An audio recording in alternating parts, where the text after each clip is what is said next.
ಈಗ ಸುದ್ದಿಗಳನ್ನು ವಿವರವಾಗಿ ನೋಡ್ತಾ ಹೋಗೋಣ. ರಾಜ್ಯದಲ್ಲಿ ಬೀಸ್ತಾ ಇರುವಂತಹ ನಾಯಕತ್ವ ಬದಲಾವಣೆ ಅನ್ನೋ ರಾಜಕೀಯದ ಬಿರುಗಾಳಿ ದೆಹಲಿಗೆ ಶಿಫ್ಟ್ ಆಗಿದೆ. ರಾಜ್ಯದ ಅಭಿವೃದ್ಧಿ ಯೋಜನೆಗಳಿಗೆ ನೆರವು ಕೇಳುವುದಕ್ಕೆ ದೆಹಲಿಗೆ ಹೋಗಿರುವಂತಹ ಡಿ.ಕೆ. ಶಿವಕುಮಾರ್ ಅಲ್ಲಿ ವಾಸ್ತವ್ಯ ಹೂಡಿದ್ದಾರೆ. ನಾಳೆ ಮುಖ್ಯಮಂತ್ರಿ ಸಿದ್ದರಾಮಯ್ಯನವರು ಕೂಡ ದೆಹಲಿಗೆ ಹೋಗ್ತಾ ಇದ್ದಾರೆ. ಇನ್ನು ರಾಜ್ಯದಲ್ಲಿ ಕಾಂಗ್ರೆಸ್ ಉಸ್ತುವಾರಿ ಸುರ್ಜೇವಾಲಾ ಅವರು ಶಾಸಕರಿಂದ ಅಭಿಪ್ರಾಯ ಸಂಗ್ರಹವನ್ನು ಮುಂದುವರೆಸಿದರೆ, ಗೃಹ ಸಚಿವ ಡಾಕ್ಟರ್ ಜಿ. ಪರಮೇಶ್ವರ್ ಹೋಮ ಹವನ ಚಂಡಿಕಾ ಯಾಗ ಮಾಡಿಸಿರುವಂಥದ್ದು ಹೊಸ ಚರ್ಚೆಯನ್ನು ಹುಟ್ಟುಹಾಕಿದೆ.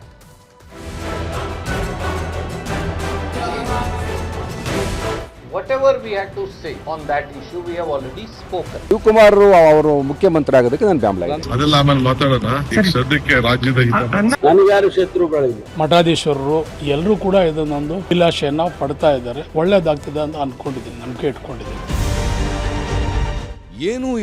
ಏನೂ ಇಲ್ಲ ಅಂತಾನೆ ಎಲ್ಲವೂ ಕಾಂಗ್ರೆಸ್ ಕಚೇರಿಯಲ್ಲಿ ನಡೆಯುತ್ತಿದೆ. ಎರಡನೇ ವಾರವೂ ರಾಜ್ಯ ಕಾಂಗ್ರೆಸ್ ಉಸ್ತುವಾರಿ ಶಾಸಕರ ಅಹವಾಲು ಕೇಳುತ್ತಿರುವಾಗಲೇ ಸಿಎಂ ಡಿಸಿಎಂ ದೆಹಲಿ ಪ್ರವಾಸ ಫಿಕ್ಸ್ ಆಗಿದೆ. ಈಗಾಗಲೇ ದೆಹಲಿಯಲ್ಲಿರುವ ಡಿಸಿಎಂ ಡಿ.ಕೆ. ಶಿವಕುಮಾರ್ ಕೇಂದ್ರ ಅರಣ್ಯ ಸಚಿವ ಭೂಪೇಂದ್ರ ಯಾದವ್ ಹಾಗೂ ಜಲಶಕ್ತಿ ಸಚಿವ ಸಿಆರ್ ಪಾಟೀಲ್ರನ್ನ ಭೇಟಿ ಮಾಡಿದ್ದರು. ಮೇಕೆದಾಟು, ಎತ್ತಿನಹೊಳೆ, ಮಹದಾಯಿ ಸೇರಿದಂತೆ ಬಾಕಿ ಉಳಿದಿರುವ ಕರ್ನಾಟಕದ ಯೋಜನೆಗಳಿಗೆ ಇಲಾಖೆ ಅನುಮತಿ ನೀಡುವ ಸಂಬಂಧ ಮಾತುಕತೆ ನಡೆಸಿದ್ರು. ನಮ್ಮ ಇರಿಗೇಷನ್ ಇಲಾಖೆಗೆ ನಮ್ಮ ನಿಗದಿಸಿದೆ.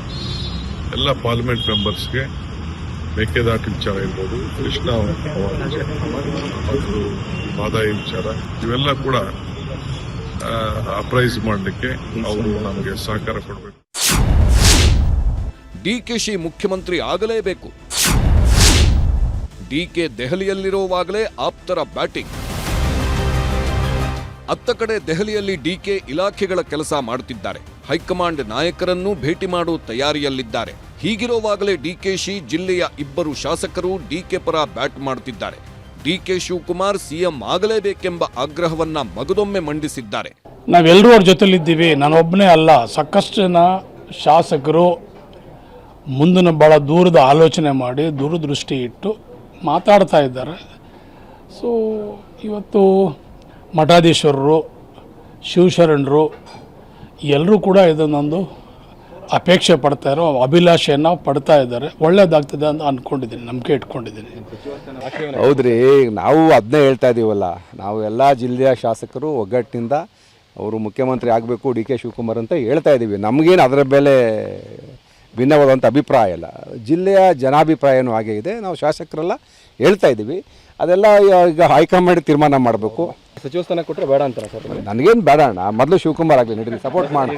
ಡಿಕೆ ಶಿವಕುಮಾರ್ ಅಂಗಳದಲ್ಲಿ ಇದೆಲ್ಲವೂ ಆಗ್ತಿರೋವಾಗಲೇ ಸಿದ್ದು ಟೀಮ್ ಕೂಡ ಆಕ್ಟಿವ್ ಆಗ್ತಿದೆ. ಸಿಎಂ ಸಿದ್ದರಾಮಯ್ಯ ಕೂಡ ನಾಳೆ ದೆಹಲಿಗೆ ಹೋಗ್ತಿದ್ದಾರೆ. ಮೈಸೂರು ದಸರಾದಲ್ಲಿ ಏರ್ ಶೋ ಆಯೋಜಿಸುವ ಸಂಬಂಧ ರಕ್ಷಣಾ ಸಚಿವ ರಾಜನಾಥ್ ಸಿಂಗ್ ಜೊತೆ ಮಾತನಾಡಲಿದ್ದಾರೆ.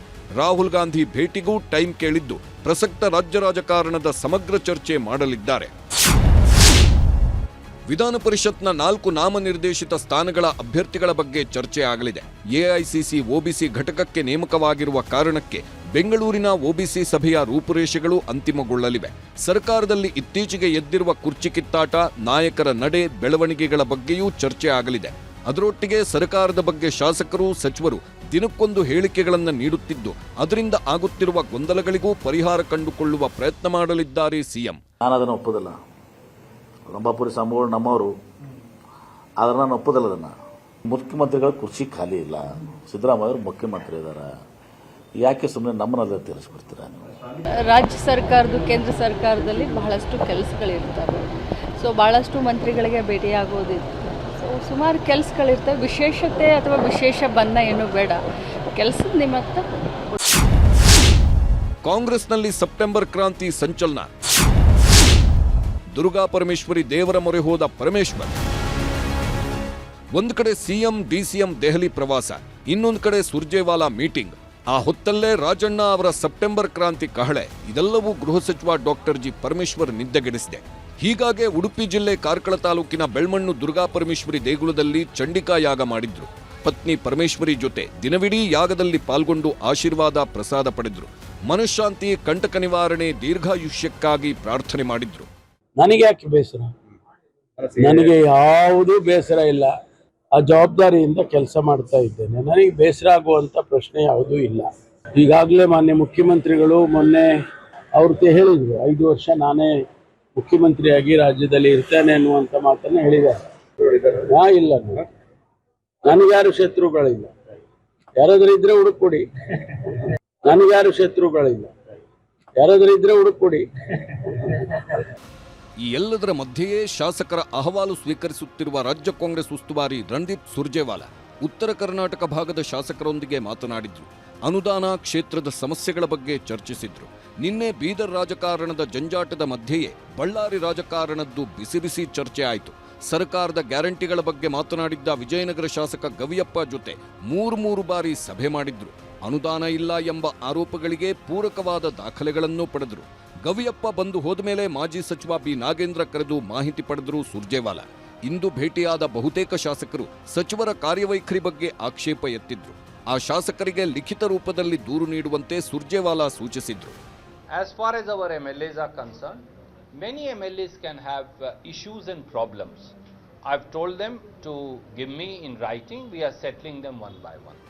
ಹಾಗೆ ಸಿಎಂ ಹಾಗೂ ಡಿಸಿಎಂ ದೆಹಲಿ ಪ್ರವಾಸದ ಬಗ್ಗೆಯೂ ಸುರ್ಜೇವಾಲಾ ಮಾತನಾಡಿದ್ರು. ಇಲಾಖೆಗಳ ಕೆಲಸಗಳ ಮೇಲೆ ಹೋಗಿದ್ದಾರೆ. ಕರ್ನಾಟಕ ರಾಜ್ಯದ ಅಭಿವೃದ್ಧಿ ದೃಷ್ಟಿಯಲ್ಲಿ ದೆಹಲಿ ಭೇಟಿ ಅಂತ ಸ್ಪಷ್ಟಪಡಿಸಿದ್ರು. ಈ ಮಧ್ಯೆ ಸಿಎಂ ಡಿಸಿಎಂ ದೆಹಲಿ ಪ್ರವಾಸಕ್ಕೂ ಸುರ್ಜೇವಾಲಾ ಮೀಟಿಂಗೂ ಸೆಪ್ಟೆಂಬರ್ ಕ್ರಾಂತಿಗೂ ತಳುಕು ಹಾಕಿದ್ರು ಬಿಜೆಪಿ ನಾಯಕರು. ಕಾಂಗ್ರೆಸ್ ನಾಯಕತ್ವ ಬದಲಾವಣೆಗಾಗೇ ಎಲ್ಲವೂ ನಡೆಯುತ್ತಿದೆ ಅನ್ನೋದು ಬಿಜೆಪಿ ನಾಯಕರ ವಾದವಾಗಿತ್ತು. ಸಿದ್ದರಾಮಯ್ಯ ನೇತೃತ್ವದ ಕಾಂಗ್ರೆಸ್ ಸರ್ಕಾರ ಸಂಪೂರ್ಣವಾಗಿ ನಿಷ್ಕ್ರಿಯ ಆಗಿದೆ. ಸಿದ್ದರಾಮಯ್ಯನವರು ಆಡಳಿತದ ಮೇಲೆ ತಮ್ಮ ಹಿಡಿತವನ್ನು ಕಳೆದುಕೊಂಡಿದ್ದಾರೆ. ಆಡಳಿತ ಪಕ್ಷದ ಶಾಸಕರು ಮುಖ್ಯಮಂತ್ರಿಗಳ ಮೇಲೆ ವಿಶ್ವಾಸವನ್ನು ಕೂಡ ಕಳೆದುಕೊಂಡಿದ್ದಾರೆ. ಇದು ವಾಸ್ತವಿಕ ಸತ್ಯ. ಈಗಾಗಲೇ ಸುರ್ಜೇವಾಲಾ ಅವರು ಒಂದು ಪರೋಕ್ಷವಾಗಿ ಶಾಸಕರನ್ನ ಕನ್ವಿನ್ಸ್ ಮಾಡ್ತಕ್ಕಂಥದ್ದು ಮತ್ತು ಅವರ ಅಭಿಪ್ರಾಯವನ್ನು ಸಂಗ್ರಹ ಮಾಡ್ತಕ್ಕಂಥದ್ದು ಉದ್ದೇಶ, ಮುಖ್ಯಮಂತ್ರಿ ಬದಲಾವಣೆ ಮಾಡ್ತಕ್ಕಂಥದ್ದು ಉದ್ದೇಶ. ಹೀಗೆ ರಾಜ್ಯದಲ್ಲಿ ಸಿಎಂ ಕುರ್ಚಿಯ ಸುತ್ತಲೇ ರಾಜಕೀಯ ಚರ್ಚೆಯಂತೂ ಸದ್ಯಕ್ಕೆ ಮುಗಿಯುವ ಲಕ್ಷಣ ಕಾಣ್ತಿಲ್ಲ.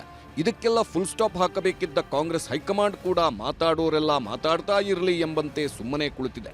ಆದಷ್ಟು ಬೇಗ ಸಿಎಂ ಮುಂದುವರಿಕೆ ಅಥವಾ ಬದಲಾವಣೆ ಎರಡರಲ್ಲಿ ಒಂದು ತೀರ್ಮಾನವನ್ನ ಕಾಂಗ್ರೆಸ್ ಹೈಕಮಾಂಡ್ ಸ್ಪಷ್ಟಪಡಿಸದೇ ಇದ್ರೆ ಈಗಿನ ರಾಜಕೀಯ ಗೊಂದಲ ಕರ್ನಾಟಕದ ಆಡಳಿತದ ಮೇಲೆ ವ್ಯತಿರಿಕ್ತ ಪರಿಣಾಮ ಬೀರೋದ್ರಲ್ಲಿ ಅನುಮಾನವೇ ಇಲ್ಲ.